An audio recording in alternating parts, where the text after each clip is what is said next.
pré-candidatos à presidência. A entrevista que é encabeçada aqui por Feira de Santana pela Rádio Princesa FM e repercutida em toda a rede baiana de rádio. Também conosco agora a Rádio Costa Sul FM na cidade de Canavieiras, no extremo sul do estado. Também em Santo Antônio de Jesus, no Recôncavo Baiano, com a Rádio Andaiá FM. Amargosa com a Rádio Vale e também na cidade de Jacobina, na Chapada Diamantina Baiana, com a Rádio Jaraguá FM. A gente quer agradecer muito, né, a disponibilidade do senhor de falar conosco, desejar um ótimo dia. Lembrar também que as pessoas podem acompanhar essa entrevista pelo YouTube, no Bom Dia Feira Oficial, onde também estamos em vídeo agora. E eu quero começar essa entrevista perguntando justamente ao senhor como que se construiu a ideia da sua pré-candidatura, né? A gente vive um cenário que no momento, pelo menos pelo que tem sido divulgado das pesquisas, despontam na frente na corrida os candidatos Lula do PT e Bolsonaro do PSL, né? Que está em mudança de partido, inclusive, e aparecem à frente nesta pesquisa. E aí surge o nome do senhor, mas também a gente vem acompanhando, né? Muito se fala a respeito da possibilidade de surgimento de uma terceira via. O senhor acredita que o senhor pode ser essa terceira via? E como é que foi construída, de fato, essa ideia da pré-candidatura do senhor? Um ótimo dia, muito bom tê-lo aqui conosco. Grande prazer estar aqui com você e com todos os ouvintes da Princesa FM e de todas as outras demais rádios. Bom, olha, é muito interessante o que mostra as pesquisas e o que as pessoas falam nas ruas, né? Então as pesquisas, o que eu falo é o olho no retrovisor, né? É o nome da quem que você lembra para presidente da República, mas não significa que isso vai se converter em voto lá na frente. O que é mais importante para se converter em voto, Fernando, é o que as pessoas estão falando. E essa minha caminhada pelo Brasil, e logo eu vou estar aí na Bahia, as pessoas, sabe o que elas falam pra gente? A gente quer paz no país, precisa pacificar o país para voltar a ter renda, emprego, investimento, tem que parar de brigar, tem que voltar a conversar, porque sem isso a gente não vai sair do buraco que nós estamos. A maior recessão da história do Brasil, recorde de desemprego, queda de renda e aumento da inflação. E não é brigando que a gente vai conseguir atingir esses objetivos. Então, quando as pessoas buscam isso, você vê que tem dois candidatos liderando as pesquisas que são justamente os dois que representam essa polarização. Não faz sentido entre o que as pessoas estão dizendo e o que está nas pesquisas. E não é erro de pesquisa, não. Eu confio em pesquisa. É apenas os dois momentos, quando as pessoas falam do futuro e quando elas olham hoje, quando perguntam o nome de um candidato, que ela olha para o retrovisor. Então, quanto mais nós vamos nos aproximar da eleição, essa pauta de alguém para pacificar o país, voltar a discutir propostas para retomada da renda, do emprego e combate à inflação é que vai decidir o voto do eleitor. Pois é, e o senhor falou aí de problemas, né, pelos quais o país passa no momento, e eu queria saber justamente em relação à política de gestão do Novo, em relação, por exemplo, ao preço do combustível, a falta de emprego também no país e o combate à corrupção, que são pautas também que a gente tem discutido muito e a gente sabe que o Partido Novo tem falado muito a respeito disso também. O senhor pode descrever como serão mais ou menos essas propostas durante a campanha? Certamente, Fernando. Olha, o que o Partido Novo propõe para tirar o Brasil desse lamaçal que eu digo, que é o baixo crescimento econômico, aumento do desemprego e queda da renda, nós precisamos investir na abertura da economia. Nós precisamos abrir a economia. O Brasil precisa voltar a competir. O Brasil precisa voltar a ser mais produtivo. E veja só o nosso agro. O nosso agro já é isso. Prova que o nosso agro é bom de briga no comércio internacional, é o nosso carro-chefe da exportação. Por que isso não acontece na indústria? Por que isso não acontece no serviço? Então, a abertura vai fazer com que a nossa indústria, nosso serviço seja cada vez mais competitivo. E a outra coisa que a abertura econômica faz, Fernando, é baratear produto para o consumidor. Eu digo, a gente compra um telefone celular hoje aqui no Brasil, custa 2 vezes o preço da gente comprar um celular fora do Brasil. O que é isso? Reserva de mercado, economia fechada, preço caro para o consumidor e às vezes nem um produto de qualidade. Então o nosso carro, você compra um carro no Brasil, custa 2 vezes o preço do carro quando você compra o carro lá fora.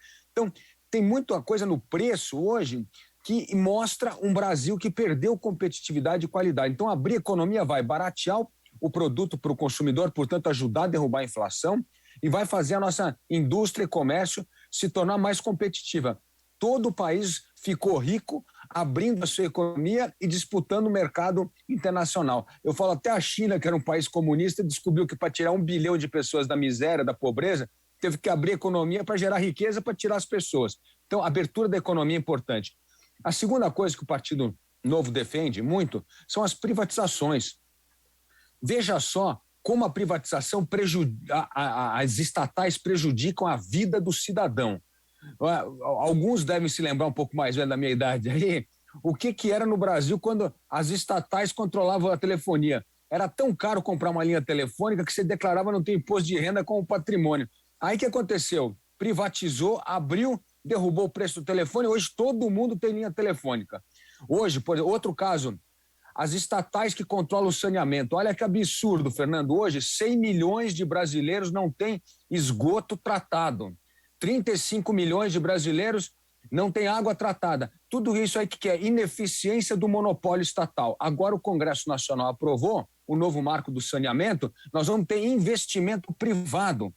E esse investimento privado tem como meta universalizar, ou seja, dar 100% da população água tratada e esgoto tratado até 2033. Então, a privatização é muito importante para melhorar a qualidade do serviço público para o cidadão. E a terceira proposta muito importante para o Partido Novo é a questão da descentralização. Nós precisamos descentralizar poder, você precisa tirar poder de Brasília, devolver poder para estados e municípios, porque é no estado e município que as pessoas vivem os problemas do dia a dia. É lá que precisa resolver o problema. Tem que parar com essa romaria de prefeito a Brasília, batendo em gabinete de deputado para conseguir dinheiro. Não, tem que ter autonomia local. O prefeito, o secretário, o governador precisa ter autonomia para resolver os problemas locais, porque as pessoas, afinal de contas, elas não moram na União, elas moram nas cidades. Pois é, e uma outra questão que eu queria que o senhor também trouxesse a sua opinião a respeito de um calcanhar de Aquiles no orçamento do brasileiro hoje, que tem sido o preço do combustível, né? A gente vive uma política de alta de preço quase que semanalmente. Vai no posto, coloca o combustível hoje, amanhã o preço já é outro. É algo que parecido com o que a gente viveu de modo mais amplo, até nos anos 90, com aquela inflação que chegava você chegava na prateleira, pegava o produto por um valor, chegava no caixa, o valor já era outro. O combustível está caminhando mais ou menos para isso. Você acredita que isso tem salvação? Como mudar essa política de preços dos combustíveis, sendo que, por exemplo, o que o governo fala é que é algo que é inevitável no momento. É evitável, na opinião do senhor? Olha, primeira coisa, a gente tem que lembrar que o combustível, assim como o arroz, o feijão, a soja, é uma commodity, é um preço internacional. Então não adianta querer criar preço falso, porque preço falso, você interferir no preço, dizer que vai derrubar o preço com canetada, isso acaba, Fernando, custando caro no bolso do consumidor. Veja só o que aconteceu no governo Dilma com a energia elétrica. A presidente foi lá, assinou com uma canetada, derrubou o preço da energia em 20%.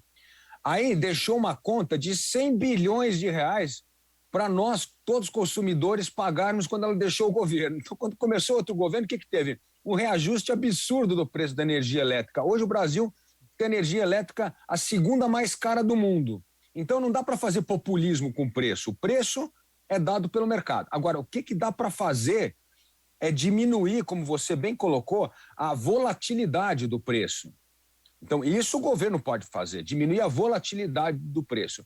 Por exemplo, o que nós poderíamos ter feito? Um fundo agora para diminuir a volatilidade do câmbio, do dólar, porque o preço do combustível está atrelado ao dólar. Então, quando o dólar sobe e desce, isso afeta o preço da gasolina.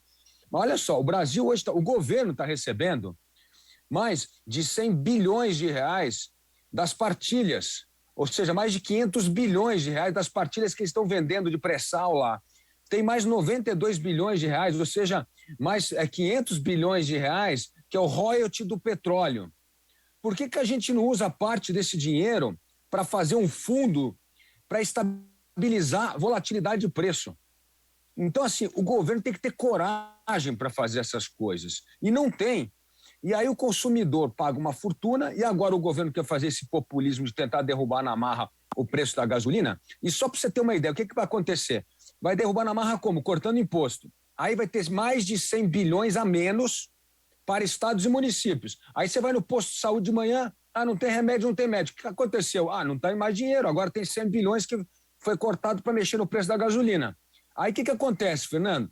Começa uma guerra como está começando agora lá naquela Ucrânia lá, com a Rússia, e o que está acontecendo? O dólar sobe, o preço do petróleo sobe de novo. Então você deixou de dar 100 bilhões para estados e municípios em dinheiro e o preço vai voltar a ser o que era porque está tendo uma guerra que está afetando o preço do combustível lá fora.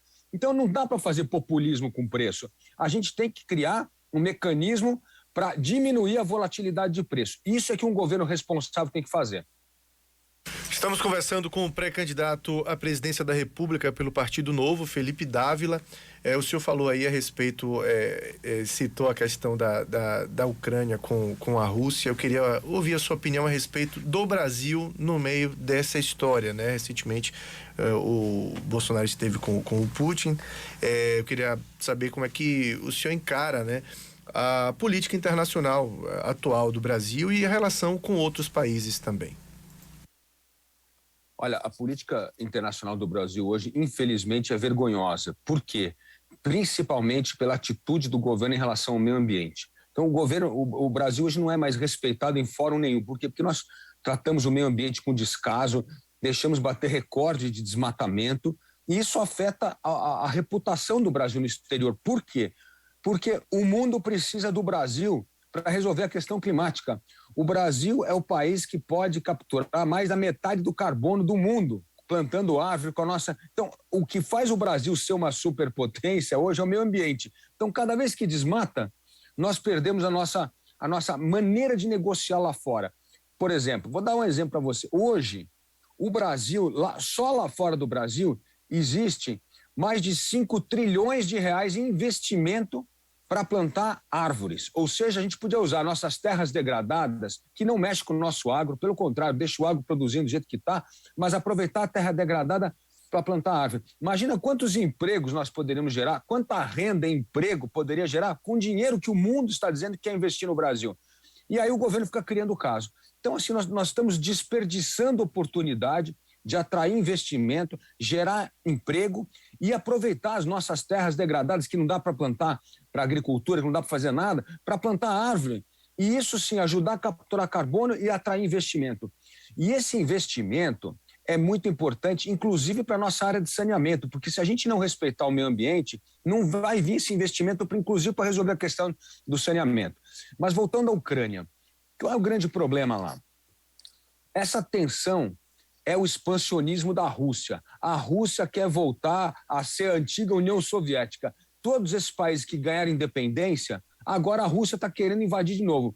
E o mundo, e o Brasil, deveria ter uma posição forte contra isso, para defender a soberania nacional. A gente não fala o tempo inteiro que tem que defender a nossa soberania nacional? Por exemplo, então agora que está sendo violada a soberania nacional da Ucrânia, por que a gente não se manifesta? Por que nós não defendemos? Porque um dia pode acontecer com outros países. Hoje ataca a Ucrânia, amanhã pode ser os países bálticos. Então, a credibilidade das instituições e dos países, como a ONU e os países, está neste momento em fazer valer a soberania de um país. E não pode deixar que, em pleno século XXI, países de forma agressiva usam a força para invadir outro país. É isso que está acontecendo e o Brasil tinha que jogar duro com a Rússia. Bom, em relação à reforma trabalhista e reforma da Previdência, como é que o senhor encara esses dois assuntos aqui no nosso país? A reforma trabalhista foi um golaço que teve no governo Temer, foi muito importante. O Brasil, pra você ter uma ideia, Fernando, tinha 4 milhões de processos na justiça trabalhista antes da reforma trabalhista. Agora caiu para 1 milhão. E nós precisamos avançar muito mais. Inclusive, Fernando, você sabe muito bem que hoje o trabalho mudou e não pode ter só a CLT regendo o regime de trabalho. Isso não é justo. Veja só, nós temos 40 milhões de brasileiros com carteira assinada e 70 milhões na informalidade. Nós precisamos formalizar esses 70 milhões. E nós temos de permitir outros contratos de trabalho, contratos entre empregador e empregado, para dar mais flexibilidade. Agora tem gente trabalhando à distância, tem gente que gosta de trabalhar mais fim de semana, à noite, precisa ter outros regimes de trabalho. E não pode ter tudo engessado na CLT. Então, eu sou a favor de que nós continuemos avançando com a reforma trabalhista, flexibilizar as regras para permitir outros contratos de trabalho além da CLT. Né? Não pode ser só a CLT reger contrato de trabalho. Então, primeira coisa, e fico muito assustado quando o Lula disse que vai revogar a reforma trabalhista. Isso seria um absurdo e um retrocesso para o Brasil. E, no fundo, isso tem recado, né, Fernando? Que é devolver uma coisa que a reforma trabalhista acabou, que é muito bom, que é a contribuição obrigatória para os sindicatos. Por que tem que ser contribuição obrigatória? Isso saiu do bolso, saiu do nosso bolso. Toda vez que você trabalhava, tinha que ter uma contribuição para o sindicato. Agora isso acabou. E nós temos de manter esses ganhos e avançar, ter outras formas de contrato de trabalho além da CLT. A questão da reforma da Previdência. Precisamos avançar. A população brasileira está envelhecendo. E se nós não fizermos uma reforma ainda melhor da Previdência para incluir todo mundo, por que tem alguns funcionários públicos, como os militares, que ficam fora do regime? Tem que estar todo mundo. Nós temos que acreditar numa coisa, né, Fernanda? A gente vive numa democracia e a regra, a lei tem que ser igual para todos. Por que tem lei diferenciada para categoria no Brasil? Por que tem feudos de privilégio para categorias? Não pode ter feudo de privilégio. A lei tem que ser igual para todos. Esse é um princípio democrático que o Partido Novo defende. Portanto, uma reforma da Previdência em que a regra seja igual para todos. Bom, esse ano, obviamente, ano de eleição, não à toa a gente está conversando, está com essa série de entrevistas com os pré-candidatos à presidência da República. E eu queria saber a opinião do senhor, do Partido Novo, a respeito do fundo partidário, né? Como é que, tanto em relação à existência dele mesmo, como em relação à distribuição dos valores do fundo partidário. Muita gente acredita que alguns com muito dinheiro para fazer campanha, outros com muito pouco, que isso pode ficar de alguma forma também desigual. Como é que o senhor entende o fundo partidário a partir da existência dele e depois a própria distribuição? Olha, o Partido Novo é totalmente contra o fundo partidário. Nós achamos uma coisa imoral usar 5 bilhões de reais do pagador de imposto, que somos todos nós, para financiar a campanha política. Isso é um absurdo total. Tem mais dinheiro para campanha política do que para saneamento, do que para educação. Não dá. Esse dinheiro tem outras prioridades no momento em que o Brasil está passando por um dos períodos mais difíceis de alto desemprego, de pobreza. Nós vamos gastar 5 bilhões de reais, Fernando, em 2 meses de campanha eleitoral. É uma loucura. Não faz o menor sentido. Não é possível que nós não tenhamos prioridades melhores do que para gastar esse dinheiro.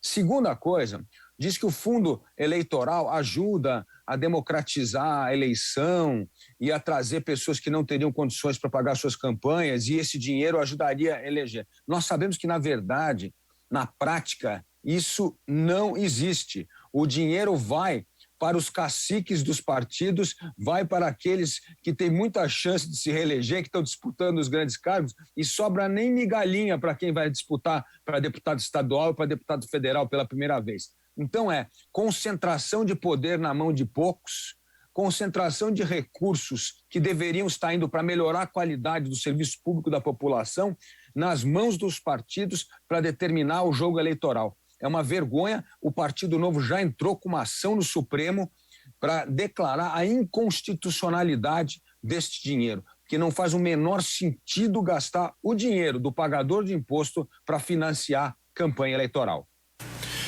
Estamos conversando com o pré-candidato à presidência da República pelo Partido Novo, Felipe Dávila. Bom, um assunto que não dá para a gente deixar de falar é a saúde pública, né? Estamos vivendo uma pandemia, né, há 2 anos. Queria entender a opinião do senhor a respeito da condução do governo nessa pandemia, né, no enfrentamento à pandemia nesses 2 anos, e aí já ampliar um pouco para falar sobre o Sistema Único de Saúde, falar um pouco sobre a assistência à população no que diz respeito à saúde. Como é que o senhor entende hoje o SUS, como é que o senhor entende hoje também a própria assistência à população nesse sentido?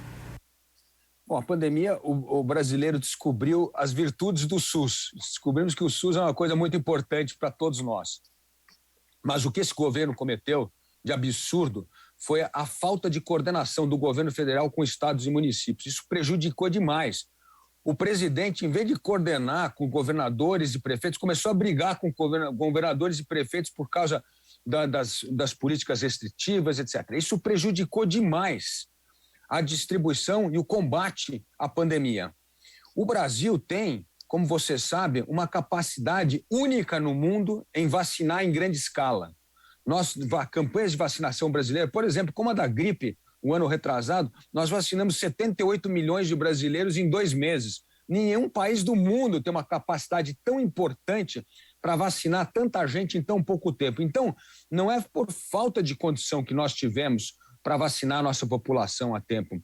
Foi um governo que ficou lutando contra a ciência, com negacionismo, prejudicando a atuação de governadores e prefeitos no combate da pandemia. Isso fez com que muitas pessoas, muitas vidas foram perdidas e que poderiam ter sido salvas se houvesse melhor coordenação do governo federal com os governos estaduais e municipais. Portanto, temos de reforçar, sim, o SUS. E o SUS funciona por causa das parcerias público-privadas, porque tem hospitais, como você sabe, que são as organizações sociais, que são geridos pela iniciativa privada. E isso é importante, que isso dá agilidade no serviço, isso dá uma agilidade que o Estado não consegue ter. Então, o SUS funciona com essa coordenação do governo federal com estados e municípios, mas precisa ter coordenação em torno de políticas públicas, como já nós tivemos no passado, como eu disse, nas campanhas de vacinação. Mas nós temos, na saúde agora, lutar por 2 coisas importantes. Primeiro, é a digitalização da saúde. São os prontuários eletrônicos, para a gente ter ali o histórico do paciente. São a telemedicina, a consulta. Isso permite que uma pessoa, por exemplo, que esteja aí em Feira de Santana com um problema, pode ser consultado por telemedicina por um médico que está em Salvador, ou por um médico que está em São Paulo, ou pelo melhor especialista que está em qualquer outro estado brasileiro. Isso dá muita agilidade, melhora a qualidade do atendimento, desafoga a fila. Então, a história do prontuário eletrônico, para não ficar pedindo, cada vez que você muda de médico, ele pede os mesmos exames de novo. Isso tem um gasto absurdo e desnecessário na saúde. Por quê? Porque não conhece o seu histórico. Então, se tivermos o prontuário eletrônico, continuar com a telemedicina, isso vai ajudar a dar muita agilidade à saúde. E, por fim, investir mais no médico da saúde, na saúde primária. É fundamental a gente tentar resolver os problemas já na saúde primária, antecipar um diagnóstico de diabetes, de obesidade de uma criança, para evitar que a gente congestione a saúde terciária. Bom, em relação à educação, que é outro também, talvez, calcanhar de Aquiles aqui no nosso país, né? Eu digo sempre que a gente trabalha muito para, muitas vezes, pagar 2 vezes a mesma coisa, né? A pessoa consegue alguma condição de vida. A primeira coisa que faz é, hoje, infelizmente, procurar um colégio particular para matricular seus filhos, porque não se tem mais a mesma confiança no ensino público como se teve em outros momentos, até em relação aos seus antepassados também. Tem salvação a educação pública? O que é que o senhor entende que deve ser necessário para a educação se reerguer no nosso país? Não, a educação pública ela é fundamental, é ela que permite que tenha igualdade de oportunidade em todos os brasileiros. Então, precisa ter boa educação pública. E se você pegar, Fernando, tem excelentes exemplos de boa educação pública. Por exemplo, Sobral, no Ceará, mostra ali um dos melhores IDEBs na educação infantil. Está lá, ótima educação.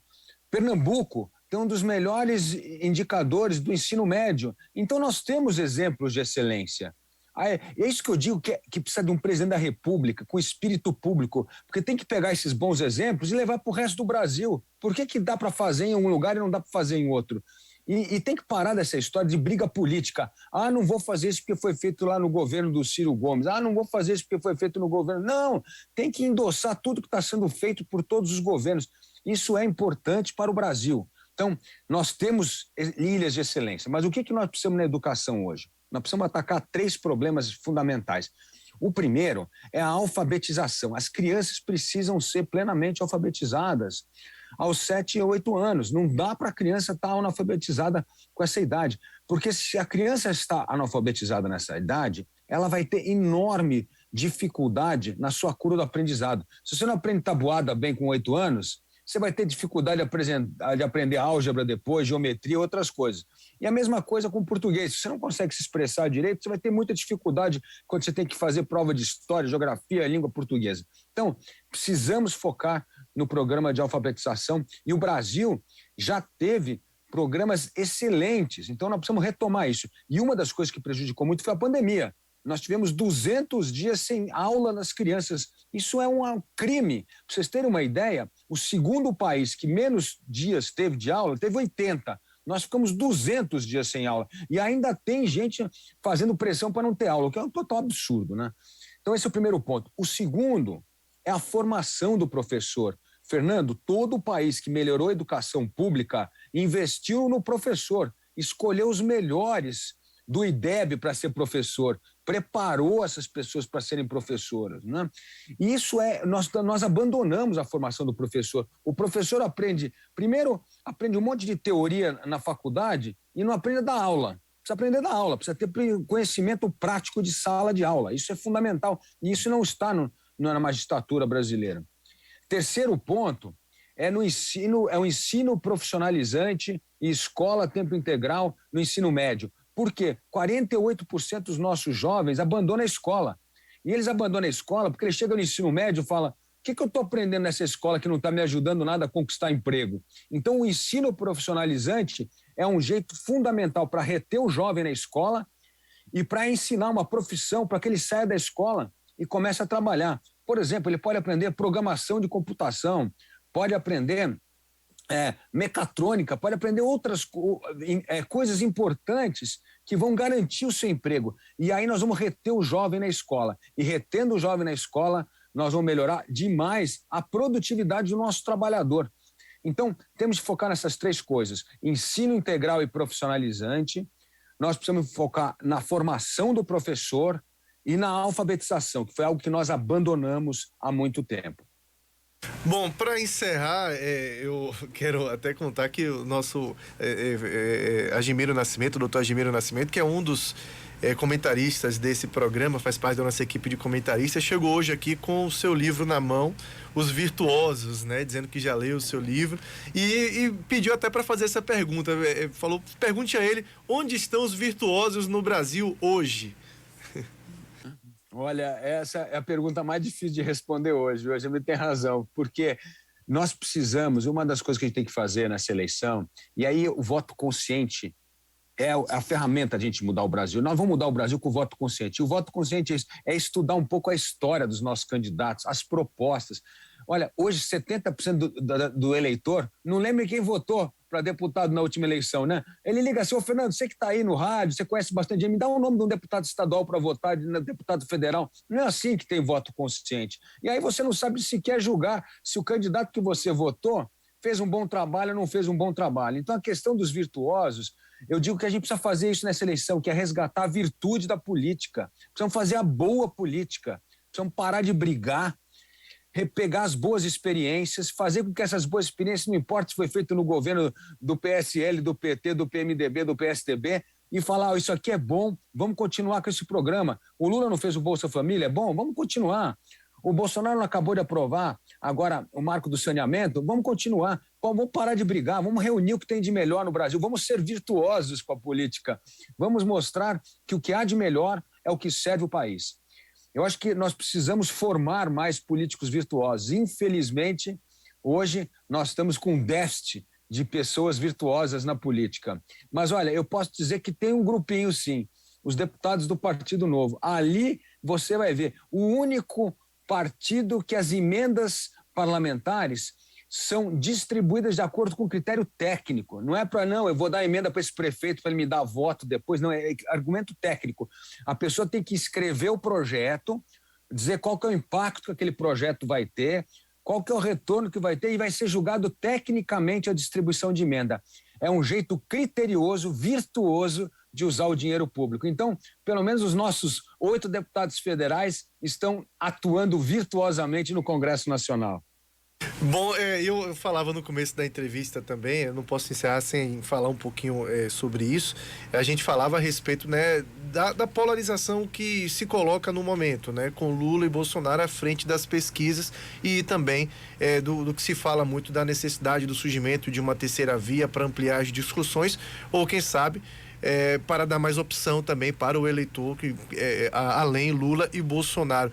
O senhor acredita, a gente está em período de pré-campanha, estamos em fevereiro, eleições mais para o fim do ano. O senhor acredita que há tempo e a possibilidade de uma terceira via ganhar força para ganhar as eleições de 2022? Que vão acontecer duas coisas. Primeiro, que algumas pessoas que são candidatas na terceira via vão desistir ao longo do processo. Então vai enxugar. Na hora que enxugar, nós vamos ter a real campanha com o menor número de candidatos à presidência das últimas eleições. Na última eleição tinha 10 ou 11 candidatos, agora eu acho que nós vamos ter uns 5, 6 no máximo. Então isso vai diminuir naturalmente. Acho que a união em torno da terceira via pode acontecer sim, mas ela tem que ser dada, Fernando, em torno de propostas, de programa. Não pode ser um conchavo de partido, porque, no fundo, quem decide o candidato da terceira via é o eleitor, não é o partido. Então, a gente precisa ter paciência para fazer essa costura. Eu sugeri aos meus colegas de terceira via que nós fizéssemos rodadas de conversa pelo Brasil para discutir propostas. Vamos discutir, por exemplo, aí na região de Barreiras, o que é o agro mais moderno do Brasil, vamos discutir a política do agro lá. Vamos discutir tecnologia no Porto Digital, lá em Recife. Vamos discutir a política de meio ambiente em Manaus. Mas essa rodada de conversa seria importante para mostrar que a terceira via está conversando e está debatendo futuras alianças em torno de propostas e não em torno de conchavo político, porque conchavo político não vai a lugar nenhum. Nós não vamos melhorar o Brasil assim, nós vamos melhorar o Brasil discutindo propostas. E eu acho que essas conversas pelo Brasil da terceira via seria uma forma muito importante de darmos visibilidade aos pré-candidatos da terceira via e às propostas.